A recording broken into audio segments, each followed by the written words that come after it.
Zaia Renzi, primo round. Il Premier nelle scorse ore, presentando il DEF, ha definito scandaloso il numero delle ULSS presenti in Veneto. Non si è fatta attendere la replica del governatore. Vedo che anche il Presidente del Consiglio ha iniziato a fare la campagna elettorale per il Veneto, addirittura sbagliando anche il numero delle ULSS. Ha detto non è possibile che una regione abbia 22 ULSS. Sono 21, Renzi, sono 21. Fatti spiegare meglio. Zaia attacca il primo ministro con i numeri e le statistiche. La gestione del Fondo Sanitario Nazionale, secondo il Presidente della Giunta regionale, è un esempio di come viene amministrata la sanità in Italia. Viene la predica da un Presidente del Consiglio che ha portato il Fondo Sanitario Nazionale sul PIL dal 7,1% che abbiamo lasciato noi come governo, oggi si arriva al 6,6%. Vi ricordo che l'Europa, l'OSCE, dice che sotto il 6,5% si riduce l'aspettativa di vita.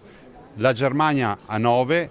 I paesi del nord Europa arrivano a 10, noi siamo al 6,6, poi siamo assieme praticamente a Grecia e Portogallo. Zaia lancia la sfida a Renzi, applichi i costi standard prima di parlare male della sanità del Veneto. Renzi, non puoi dimenticare di dire che siamo l'unica regione che non applica l'addizionale IRPEF ai nostri cittadini per la sanità. Non ti puoi dimenticare di dire che siamo una regione nella quale non si applicano i ticket regionali ma solo quelli che il governo ci impone. Comunque una sfida te la lancio. Abbi il coraggio di applicare i costi standard e poi vediamo veramente chi è più bravo, se tu ad applicare i costi standard o noi a seguirli.